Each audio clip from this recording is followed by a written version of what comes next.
आरक्षण मामले में आदिवासी समाज को फिर से झटका लगने वाला है। सुप्रीम कोर्ट ने 58% आरक्षण जारी रखने की अंतरिम राहत देने से किया इनकार। 22 से 23 मार्च को होगी सुनवाई। छत्तीसगढ़ में 45,000 कर्मचारियों की हड़ताल। सभी जिलों के संविदा कर्मी कार्यालय छोड़कर निकले। 26 जनवरी के बाद बड़े आंदोलन की तैयारी। रायपुर में 51,000 दीपों से लिखा जय श्री राम। नाव में सवार हुए भगवान राम और लक्ष्मण। महाआरती में पहुंची हजारों की भीड़।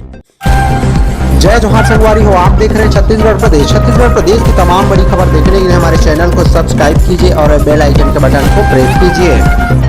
आरक्षण मामले में आदिवासी समाज को फिर से झटका लगने वाला है। सुप्रीम कोर्ट ने 58% आरक्षण जारी रखने की अंतरिम राहत देने से किया इनकार।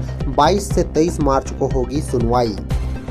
छत्तीसगढ़ का आरक्षण कानून रद्द होने के खिलाफ उच्चतम न्यायालय पहुंचे आदिवासी समाज को राहत मिलती नजर नहीं आ रही है। सोमवार को सुनवाई के बाद न्यायालय ने 58% आरक्षण को जारी रखने की अंतरिम राहत देने से इनकार कर दिया है। अदालत ने सभी पक्षकारों को 4 मार्च तक लिखित जवाब पेश करने को कहा है। मामले की अगली सुनवाई अब 22 मार्च को होगा। उच्चतम न्यायालय में छत्तीसगढ़ उच्च न्यायालय के गुरु घासीदास सहित एवं सांस्कृतिक अकादमी वाले फैसलों को लेकर 11 स्पेशल लीव पिटीशन दायर हुई है। इसमें से एक याचिका राज्य सरकार की, 3 आदिवासी संगठनों की, 3 आदिवासी समाज के व्यक्तियों की और 4 याचिकाएं सामान्य वर्ग के व्यक्तियों की है। इस मामले में उच्चतम न्यायालय ने नोटिस भी जारी किया हुआ है। सोमवार को सुनवाई में आदिवासी समाज के 2 व्यक्तियां योगेश ठाकुर और विद्या सिदार की ओर से कोई वकील पेश नहीं हो पाया। बताया जा रहा है कि ऐसा आर्थिक दिक्कतों की वजह से हुआ है। वहीं अनुसूचित जनजाति शासकीय सेवक विकास संघ की ओर से पेश अधिवक्ता ने 58% आरक्षण जारी रखने की अंतरिम राहत देने की राज्य सरकार की मांग का समर्थन किया। वहीं संक्षिप्त सुनवाई के बाद उच्चतम न्यायालय ने अंतरिम राहत देने से साफ इनकार कर दिया है। अदालत ने 4 मार्च तक सभी पक्षकारों को नोटिस का जवाब पेश करने को कहा है। वहीं मामले की सुनवाई अब 22 से 23 मार्च को होगा। समान वर्ग के 2 व्यक्ति याचिकाकर्ताओं की ओर से पेश अधिवक्ता कौस्तुभ शुक्ला ने सोमवार को छत्तीसगढ़ उच्च न्यायालय का एक प्रशासनिक आदेश पेश किया। इस आदेश के जरिए उच्च न्यायालय की भर्तियों में 50% आरक्षण का फार्मूला लागू किया गया है।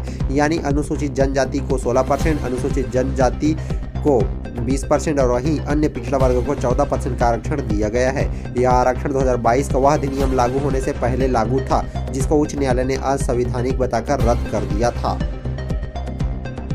छत्तीसगढ़ में 45,000 कर्मचारियों की हड़ताल। सभी जिलों के संविदा कर्मी कार्यालय छोड़कर निकले। 26 जनवरी के बाद बड़े आंदोलन की तैयारी। छत्तीसगढ़ के सभी सरकारी विभागों में काम करने वाले संविदा कर्मचारियों ने हड़ताल कर दी है। सभी जिलों के करीब 45,000 संविदा कर्मी इस हड़ताल में शामिल हैं। अपने अपने दफ्तर छोड़कर इन कर्मचारियों ने आंदोलन की राह पकड़ ली है। सोमवार को हड़ताल के पहले दिन सभी कार्यालयों में इन कर्मचारियों की कुर्सी मेज खाली नजर आए। वहीं ये हड़ताल 20 जनवरी तक जारी रहेगा।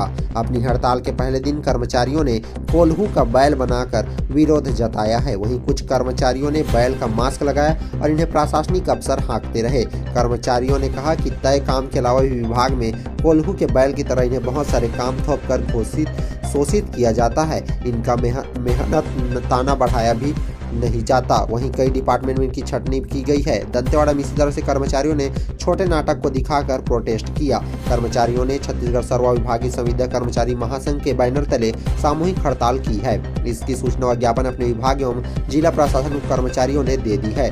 महासंघ के प्रांतीय अध्यक्ष कौशलेश तिवारी ने बताया कि वर्तमान कांग्रेस सरकार बनने के पहले अनियमित कर्मचारियों के मंच में आकर कांग्रेस के नेताओं ने कांग्रेस सरकार बनने पर 10 दिन में संविदा कर्मचारियों को नियमित करने का वादा किया था। अब 4 साल बाद भी ये मांगे पूरी नहीं हुई है। इसी वजह से कर्मचारियों को मजबूरन हड़ताल करनी पड़ी है। वहीं प्रदेश के राजनांदगांव, रायपुर, बलौदाबाजार, कांकेर जैसे सभी जिलों में कर्मचारियों ने काम बंद कर दिया है। रायपुर में अम्बेडकर अस्पताल के कार्डियक सेंटर के संविदा कर्मियों ने भी काम बंद कर दिया। इस तरह से प्रदेश के स्वास्थ्य अमले से जुड़े कर्मचारी भी आंदोलन का अपना समर्थन देकर संदेश देना चाहते हैं कि वे नियमितीकरण करना चाहें। सोशल मीडिया के जरिए जंग की तैयारी भी की है। वहीं कर्मचारियों ने तय किया है कि वो हर तरीके से सरकार तक अपनी बात पहुंचाएंगे। इसी कड़ी में 17 जनवरी को सभी नियमितीकरण की मांग लिखकर प्रशासनिक अफसरों को मेल करेंगे। भैंस के आगे बिल बजाकर विरोध जताएंगे। वहीं 18 जनवरी को मनोकामना श्रीफल लेकर रैली निकालकर ज्ञापन सौंपा जाएगा। ये ज्ञापन कलेक्टर को दिया जाएगा। वहीं 19 जनवरी से सभी रायपुर में जुटकर विजय तिलक लगाएंगे और 20 जनवरी को रायपुर के धरना स्थल पर विरोध प्रदर्शन किया जाएगा।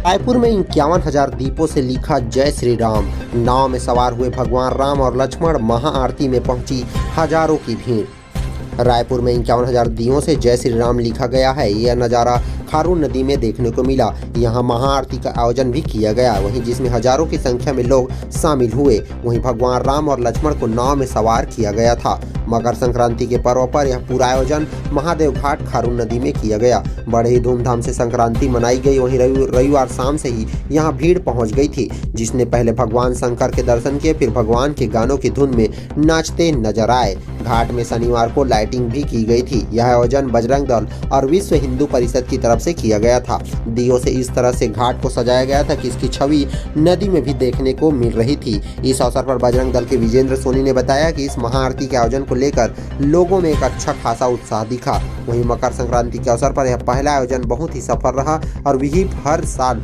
इस तरह से आयोजन करेगा, जिसमें हिंदू आस्था विश्वास के पर्वों को हम साथ मिलकर और बेहतर तरीके से मना सकेंगे। कार्यक्रम में विश्व हिंदू परिषद के प्रांत संयोजक ऋषि मिश्रा और सह संयोजक रवि वाधवानी ने गंगा नदी की तरफ पूरे रीति रिवाज के साथ खारून नदी का पूजा अर्चना की। वहीं साथ ही दुर्गा वाहिनी की महिलाओं ने रंगोली और दीपक से पूरे घाट में सजावट की। इस आयोजन में बच्चे को भगवान हनुमान के रूप में तैयार किया गया था। वहीं भगवान राम लक्ष्मण को नाव में बिठाया गया था। घाट के आसपास तिल और लाई के लड्डुओं की दुकान भी लगाई गई थी। छत्तीसगढ़ में फिर से बढ़ती गर्मी पर थोड़ा ब्रेक। कुछ जिलों में सुबह छाया रहेगा घना कोहरा। सरगुजा में 5 डिग्री तक लुढ़क गया है पारा। छत्तीसगढ़ में पश्चिमी हवाओं की वजह से मौसम गर्म हो रहे मौसम पर उत्तर की ओर से आई ठंडी हवा ने ब्रेक लगा दिया है। प्रदेश में हवा की दिशा बदलने के साथ ही उत्तर खासकर सरगुजा संभाग में न्यूनतम तापमान 5 डिग्री सेल्सियस तक लुढ़क गया है। इसकी वजह से कई जिलों में विरल से मध्यम घना कोहरा छाया रहा। मौसम विभाग के मुताबिक प्रदेश में रविवार को अधिकतम तापमान 31 डिग्री सेल्सियस दर्ज हुआ और यह राजनांदगांव में रिकॉर्ड हुआ है। सरगुजा संभाग के जिलों में सबसे अधिक 26 डिग्री तक गर्मी जसपुर में दर्ज हुई। बिलासपुर 28.4 और रायपुर 29.3 डिग्री सेल्सियस तक गर्म हुआ। वहीं बस्तर संभाग में बीजापुर और जगदलपुर में 30.7 डिग्री तक गर्मी दर्ज हुई है। वहीं तापमान सामान्य से 8 डिग्री सेल्सियस तक अधिक गर्म है और सोमवार को सबसे कम न्यूनतम तापमान 5.5 डिग्री सेल्सियस रहा है, जिसे कोरिया में रिकॉर्ड किया गया। यह एक दिन पहले के तापमान 5 डिग्री सेल्सियस तक कम हो गया है। वहीं बिलासपुर में 12.7 डिग्री, रायपुर में 15 डिग्री और दुर्ग में 14.6 डिग्री सेल्सियस दर्ज हुआ। सुदूर दक्षिण के जगदलपुर में न्यूनतम तापमान 13.5 डिग्री सेल्सियस दर्ज हुआ है। वहीं मौसम वैज्ञानिकों का कहना है कि 16 जनवरी को हवा की दिशा में परिवर्तन होने की संभावना थी।